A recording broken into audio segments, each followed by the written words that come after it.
Hello everyone, I am Naveen and today we are going to learn about the functions of respiratory system।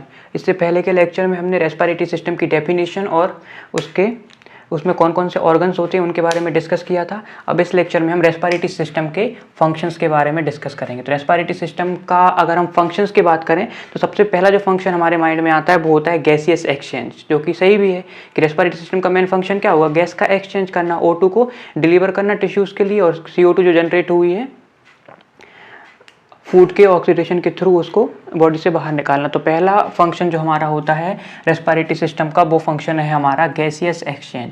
अब basically gaseous exchange कैसे perform होता है उसको हम समझेंगे। ये है हमारा एटमॉस्फेयर और ये होती है हमारी एल्वियोलाई और ये है हमारी कैपिलरीज। ठीक है, तो एटमॉस्फेयर से कैपिलरीज में हमारे पास ब्लड प्रेजेंट है, ब्लड में हमारे पास होती है CO2 और एल्वियोलाइज के पास होती है एटमॉस्फेयर से आई हुई ऑक्सीजन। तो जो हमारा रेस्पिरेटरी सिस्टम में गैसेस एक्सचेंज का काम कौन करती है, एल्वियोलाई वर्क परफॉर्म करती है। ऑक्सीजन यहाँ से कैपिलरी को डिलीवर हो जाती है और कार्बन डाइऑक्साइड कहाँ आ जाती है, एल्वियोलाई से, और एल्वियोलाई के थ्रू एटमॉस्फेयर में पहुँच जाती है और कैपिलरीज के थ्रू जो हमारी ऑक्सीजन कैपिलरीज तक आई है ये ब्लड के थ्रू कहाँ चली जाती है, हार्ट में और फिर different part of the body. तो ये हमारा गैसियस एक्सचेंज होता है। तो पहला फंक्शन रेस्पिरेटरी सिस्टम का क्या है, गैसियस एक्सचेंज। गैसियस एक्सचेंज कहाँ परफॉर्म होता है, एल्वियोलाइज परफॉर्म करती है जो कि कहाँ प्रेजेंट है, लंग्स के अंदर प्रेजेंट है। ये सरफेस एरिया प्रोवाइड करती है गैसियस एक्सचेंज के लिए। एटमॉस्फेयर से हमारी ऑक्सीजन जाती है एल्वियोलाइज के थ्रू कैपिलरीज तक और जो कार्बन डाइऑक्साइड कैपिलरीज ब्लड में प्रेजेंट है वो कार्बन डाइऑक्साइड कहाँ आती है, एल्वियोलाई में, और वापस कहाँ पहुँच जाती है, एटमॉस्फेयर में। तो इस तरीके से पहला फंक्शन हमारा रेस्पिरेटरी सिस्टम का है गैसियस एक्सचेंज। गैसियस एक्सचेंज के बाद रेस्पिरेटरी सिस्टम का सेकंड फंक्शन हमारे पास आता है ह्यूमिडिफिकेशन ऑफ द एयर। अब ह्यूमिडिफिकेशन का क्या मीनिंग है, तो इसके नाम से इसके मीनिंग को समझेंगे। इसमें पहला वर्ड आता है क्या, ह्यूमिड। ह्यूमिड का मतलब होता है नमी, ठीक है, नमी या वाटर वेपर। ठीक है, तो ह्यूमिडिफिकेशन ऑफ एयर कैसे करता है रेस्पिरेटरी सिस्टम, तो रेस्पिरेटरी सिस्टम जो हम एयर को इनहेल करते हैं, जो भी हम बाहर से एयर को इनहेल कर रहे हैं वो ड्राई होती है। अब इतनी ड्राई एयर अगर हम लेंगे तो रेस्पिरेटरी ट्रैक्ट में जो हमारी म्यूकोसा है वो म्यूकोसा में क्या हो जाती है, जगह जगह से म्यूकोसा में ब्रेक कर जाती है। इस ब्रेक करने की वजह से क्या हो जाता है, ब्लीडिंग वगैरह के इश्यूज आते हैं, एपिस्टेक्सिस बोलते हैं इसको। तो हमारी जो रेस्पिरेटरी ट्रैक्ट है ये क्या करता है, वाटर वेपर्स को ऐड कर देता है, जिससे एयर क्या हो जाती है, हमारी ह्यूमिड हो जाती है और इसी को बोला जाता है ह्यूमिडिफिकेशन ऑफ द एयर। ठीक है, तो एयर का ह्यूमिडिफिकेशन भी कौन करता है, रेस्पिरेटरी सिस्टम करता है, जिससे रेस्पिरेटरी ट्रैक्ट की म्यूकोसा प्रोटेक्ट रहती है। थर्ड फंक्शन हमारे पास में है रेस्पिरेटरी सिस्टम का साउंड प्रोडक्शन। अब साउंड प्रोडक्शन कैसा होता है, रेस्पिरेटरी ट्रैक्ट ऑर्गन्स में हमने एक ऑर्गन पढ़ा था, वो क्या था, लैरिंग्स। लैरिंग्स में हमारे पास प्रेजेंट होता है, लैरिंग्स की जो म्यूकोसा है वो फोल्ड हो जाती है और फोल्ड होकर बनाती है वोकल कॉर्ड, और यही वोकल कॉर्ड क्या बनाते हैं, वॉइस बॉक्स, और इसी वॉइस बॉक्स के थ्रू क्या होता है, साउंड का प्रोडक्शन होता है।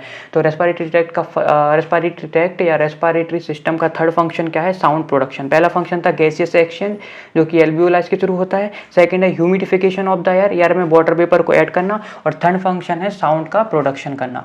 तो रेस्पिरेटरी सिस्टम का फोर्थ फंक्शन होता है acid base balance and imbalance. तो एसिड बेस बैलेंस को ये मेंटेन करके रखती है। देखो, ब्लड का एक pH होता है, इस pH की रेंज होती है 7.35 से लेकर 7.45 तक। इसी pH के बीच में हमें किसी तरह का कोई इशू नहीं आता है। ब्लड इसी pH पर, ब्लड में बहुत सारी रिएक्शंस परफॉर्म होती हैं जो कि एंजाइमेटिक रिएक्शंस होती हैं, कोई भी हार्मोनल फंक्शंस हो रहे हैं तो इसी pH की रेंज में काम करते हैं। तो एसिड बेस बैलेंस को मेंटेन कैसे रखा जाता है, एसिड बेस बैलेंस को मेंटेन करने का काम यहाँ पे होता है CO2 के एक्जेल और इनहेलेशन पर। CO2 के एक्जेल और इनहेलेशन पर क्या होता है, जो कार्बन डाइऑक्साइड है ये इनवर्सली प्रोपोर्शनल होती है ब्लड के pH लेवल के। CO2 की वैल्यू अगर किसी चीज़ से बढ़ती है तो ब्लड का pH घटेगा, pH घटने से क्या होगा, ब्लड एसिडिक हो जाएगा, और अगर CO2 घटती है तो pH की वैल्यू बढ़ेगी। pH की वैल्यू बढ़ेगी मतलब ब्लड कैसा हो जाएगा, बेसिक कंपोनेंट ब्लड में ज़्यादा हो जाएंगे, ब्लड की बेसिसिटी यहाँ पे बढ़ जाएगी। ब्लड में क्या होता है, जब भी हमारा एसिड बेस का इम्बैलेंस होता है तो बॉडी CO2 का या तो रिमूवल करेगी या CO2 के इनहेलेशन को बढ़ा देगी। तो इन दोनों तरीके से क्या करती है, ब्लड के pH को या एसिड बेस बैलेंस को मेंटेन करके रखती है। फोर्थ के बाद इसका फिफ्थ फंक्शन आता है हमारे पास प्रोटेक्शन। अब प्रोटेक्शन कैसे करेगी, तो हमारे पास जो रेस्पिरेटरी ट्रैक्ट है इसमें नोज में हेयर, अदर रेस्पिरेटरी ट्रैक्ट में हमारे पास सीलियास प्रेजेंट होते हैं। ये सीलिया और हेयर्स क्या करते हैं, डस्ट पार्टिकल्स को और एलर्जेंस को ट्रैप कर देते हैं और उन्हें नोज की साइड पर मूव करते हैं, वहाँ से वो एक्जेल आउट हो जाते हैं, या फिर उसको स्नीज्ड कर देते हैं या विप्ड हो जाते हैं। तो इस तरीके से हमारे यहाँ क्या करता है रेस्पिरेटरी सिस्टम पूरे रेस्पिरेटरी ट्रैक्ट का और बॉडी को प्रोटेक्शन प्रोवाइड करता है। 6 फंक्शन है इसका ऑल्फैक्टरी फंक्शन। अब ऑल्फैक्टरी फंक्शन कैसा करता है, तो जो हमारी नोज है या नाक है उसमें कौन सी ऑल्फैक्टरी रिसेप्टर्स प्रेजेंट होती हैं, ये 1 ट्रिलियन से ज़्यादा हमारे स्मेल्स को सेंस कर सकते हैं। ठीक है, तो इस तरीके से ऑल्फैक्टरी फंक्शंस भी नोज का होता है। इसके अलावा भी हमारे रेस्पिरेटरी सिस्टम के और कई फंक्शंस है, लेकिन मेजर ये 6 फंक्शंस हमारे रेस्पिरेटरी सिस्टम में होते हैं। इसको एक बार और रिकॉल कर लेते हैं। तो बेसिकली हम इस लेक्चर में क्या पढ़ रहे हैं, functions of respiratory system. Respiratory system का पहला फंक्शन क्या है जो हम सब जानते हैं, वो है गैसियस एक्सचेंज। गैसियस एक्सचेंज कहाँ परफॉर्म होता है, एल्वियोलाइज पर, एल्वियोलर कैपिलरी मेम्ब्रेन्स पर। एल्वियोलाई कहाँ प्रेजेंट है, लंग्स में प्रेजेंट है। कैपिलरी यहाँ से इम्प्योर या डीऑक्सीनेटेड ब्लड को लेके आएगी जिसमें CO2 है। कैपिलरी से CO2 चली जाएगी एल्वियोलाइज पर और एल्वियोलाइज से ऑक्सीजन चली जाएगी कैपिलरी में, और आगे क्या चली जाएगी, आगे कैपिलरी ब्लड को ट्रांसफर करेगी बॉडी में, जहाँ से ब्लड टिश्यूज तक सप्लाई करेगा ऑक्सीजन की। सेकंड फंक्शन होता है ह्यूमिडिफिकेशन ऑफ। ह्यूमिडिफिकेशन का मतलब क्या होता है, वाटर वेपर को ऐड करना। ठीक है, ह्यूमिडिफिकेशन होता है एयर का, ये भी रेस्पिरेटरी सिस्टम का ही फंक्शन है। थर्ड फंक्शन है साउंड प्रोडक्शन। साउंड प्रोडक्शन का मीन्स क्या है कि साउंड को प्रोड्यूस करना। साउंड प्रोड्यूस कहाँ होता है, लैरिंग्स में, और लैरिंग्स में क्या प्रेजेंट है, वॉइस बॉक्स प्रेजेंट है जो कि हमारे वोकल कॉर्ड्स होते हैं। ठीक है, 2 टाइप के वोकल कॉर्ड्स होते हैं, ट्रू वोकल कॉर्ड और फॉल्स वोकल कॉर्ड। लैरिंग्स वाले लेक्चर्स में हम उसे देखेंगे। फोर्थ फंक्शन होता है एसिड बेस बैलेंस को मेंटेन करना। कैसे मेंटेन करती है, CO2 के इनहेलेशन और एक्सहेलेशन के थ्रू ये हमारा क्या करती है, एसिड बेस बैलेंस को मेंटेन करके रखती है। पांचवा फंक्शन है प्रोटेक्शन। कैसे प्रोटेक्शन करती है, हेयर्स और सीलियास के थ्रू। और 6 फंक्शन है ऑल्फैक्टरी जो कि नाक के थ्रू होता है, और उसमें क्या प्रेजेंट है हमारे पास में, ऑल्फैक्टरी रिसेप्टर्स प्रेजेंट है जो 1 ट्रिलियन से ज़्यादा स्मेल्स को सेंस कर सकते हैं।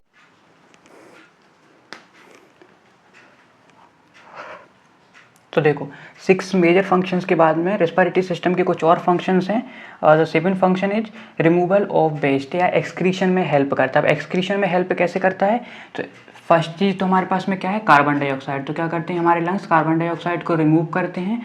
और सेकंड चीज़ होती है हमारे पास यहाँ पे वाटर वेपर। ठीक है, वाटर वेपर को भी यहाँ पे लंग्स रिमूव करने का काम करते हैं। तो लंग्स के थ्रू रिमूवल भी हो रहा है वेस्ट का, मतलब एक एक्सक्रीटरी ऑर्गन की तरह काम कर रहा है। क्या क्या रिमूव कर रहा है, कार्बन डाइऑक्साइड और सेकंड इज वाटर वेपर। 8वां इसका फंक्शन है regulate blood pressure and blood volume. तो लंग्स ब्लड प्रेशर और ब्लड वॉल्यूम को भी रेगुलेट करते हैं। अब इसकी मैकेनिज्म क्या होती है, तो लंग्स एक एंजाइम रिलीज करते हैं, इसका नाम होता है ACE। ठीक है, तो ACE एंजाइम के थ्रू लंग्स हमारे क्या करते हैं, ब्लड प्रेशर और ब्लड वॉल्यूम को इंक्रीज करने का काम करते हैं। तो ये हमारे रेस्पिरेटरी सिस्टम के फंक्शंस हो जाते हैं। 8 रेस्पिरेटरी सिस्टम के मेजर फंक्शंस हमारे पास में होते हैं। तो रेस्पिरेटरी सिस्टम इतना ब्रॉड होता है और उसके इतने स्पेसिफिक और मेजर फंक्शंस होते हैं। तो thank you for watching this video.